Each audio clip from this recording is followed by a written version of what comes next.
कभी तुमको ऐसा लगे, आप लोगों के जीवन में भी कभी ऐसा लगे कि मुझे भोलेनाथ जी का आज तक दर्शन नहीं हुआ, मुझे राम जी का आज तक दर्शन नहीं हुआ, मुझे आज तक भगवान कृष्ण का दर्शन नहीं हुआ, मुझे आज तक भगवान का दीदार नहीं हुआ, भगवान का दर्शन नहीं हुआ, तुम्हारे मन में अगर कभी ऐसा लगे तो एक बार 7 दिन का पूरा नियम ले लो। 7 दिन का पूरा नियम। कैसा नियम? सुबह से उठूंगा, सुबह से उठूंगी, मुख धोया ना धोया, कुछ खाया ना खाया, पलंग पर बस उठ के बैठी। जिसको अगर शंकर भगवान का, राम जी का, कृष्ण भगवान का, लोग कहते हैं क्या भगवान का दर्शन हो सकता है? 7 दिन का नियम धारण करो। सुबह उठो, पलंग पर उठते से ही सबसे पहले भगवान राम, कृष्ण या शिव जिसका तुमको दीदार करना है उसका 5 बार 7 बार नाम का उच्चारण करिए, उसको पुकारो। आप नहाए ना नहाए,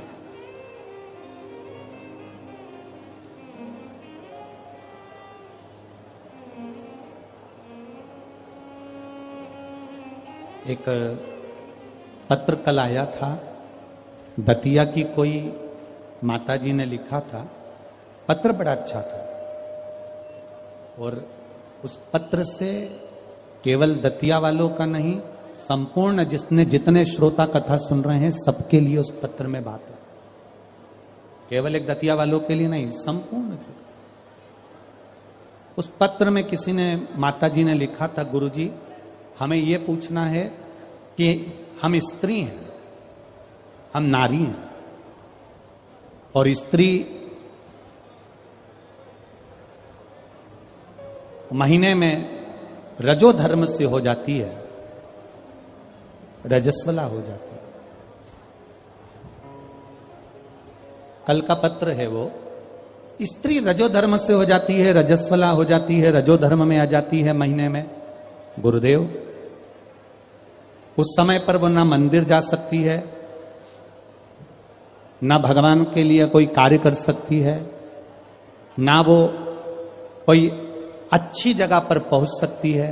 तो हमें केवल इतना सा पूछना है कि उस रजस्वला धर्म के समय पर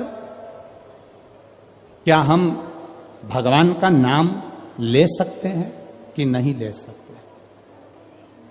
हम मंदिर नहीं जा सकते, शिवालय नहीं जा सकते, यज्ञ में नहीं जा सकते, अनुष्ठान में नहीं जा सकते, हम कहीं पर भी अच्छी जगह पर नहीं जा सकते, तो क्या हम भगवान का नाम ले सकते हैं कि नहीं ले सकते?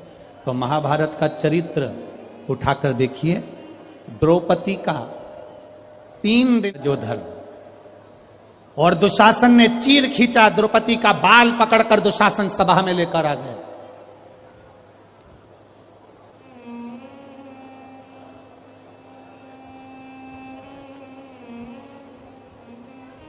तीन दिन का रजो धर्म है द्रौपदी का, और बाल पकड़कर दुशासन सभा में लेकर आए। और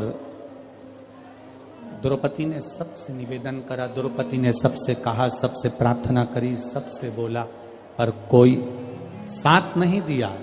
तब गुरु बाबा के कहने पर द्रौपदी ने भगवान कृष्ण को पुकारना प्रारंभ करा, भगवान को आवाज लगाना प्रारंभ करा। अब ये प्रश्न का उत्तर है तुम्हारा। पलंग पर भी पड़े हो ना, तो भगवान का नाम लेने में कभी संकोच मत करना। बीमारी में भी पड़े हो ना, भगवान का नाम लेने में कभी संकोच मत करना।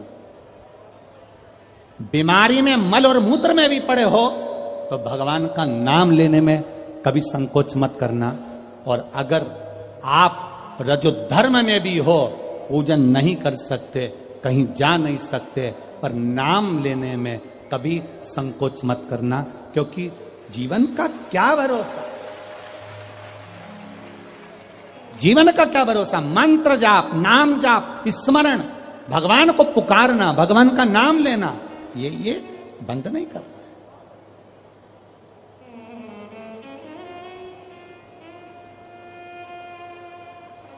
अरे खाना ना छोड़ा, पीना ना छोड़ा, हरि भजन क्यों छोड़ दिया।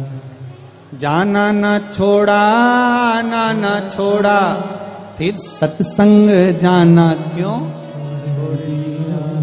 भगवान का नाम लेने में, भगवान का स्मरण करने में, भगवान का कीर्तन करने में, हाँ आप श्रेष्ठ जगह पर मत जाइए, किसी वस्तु को मत छुओ। यहां तक शास्त्र कहता है कि अगर किसी ब्राह्मण, संत, गुरु और भगवान के लिए भोजन भी बन रहा है और आप रजो धर्म से हो तो भोजन पर दृष्टि भी मत दो। यहां तक शास्त्र कहता है, यहां तक शास्त्र कहता है। अगर भोजन बन रहा है तो भोजन पर हमारी दृष्टि भी ना जाए। और भगवान का नाम ले सकते हो, आप उसे पुकार सकते हो।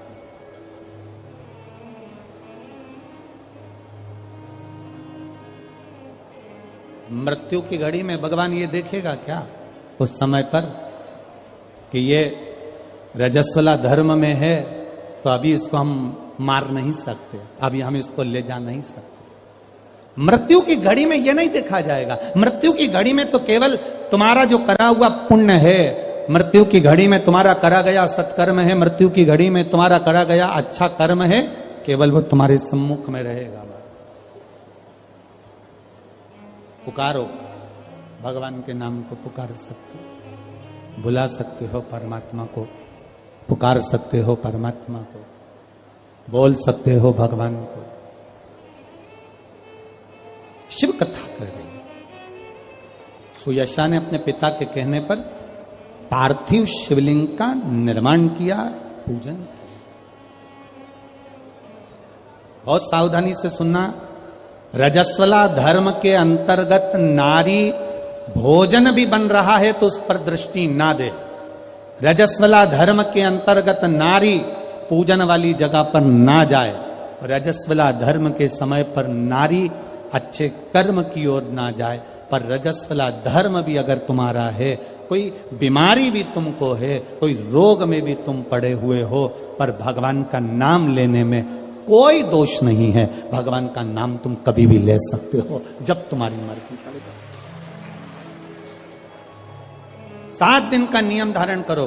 सुबह उठो, भगवान का नाम लो, स्नान करा, पूजन करो, बाबा के मंदिर में जाके 1 लोटा जल समर्पित करो, घर आओ, भोजन करो। भोजन करने से पहले अपने पास में थोड़ी सी अग्नि, जो तुम्हारे यहां चूल्हे में हो, जो भी अग्नि हो, उसको लेकर जो भोजन की थाली में भोजन है उस थाली के भोजन को निकालकर अग्नि में दीजिए। 1 रोटी निकालकर गौ माता की दीजिए, आधी रोटी जो भी भाग निकाल सकते हो वो स्वान को दीजिए, और फिर बाबा का नाम लेकर प्रसाद समझकर भोजन को ग्रहण करिए। दिन में, शाम को अपने कर्म को करते करते भगवान का नाम लेते रहिए। जैसे ही प्रदोष काल आए, शाम का समय आए, भगवान देवाधिदेव महादेव का स्मरण कर कर 1 दीप दरवाजे के बाहर लगाओ और बाबा का भजन करो। 7 दिन जो नियम धारण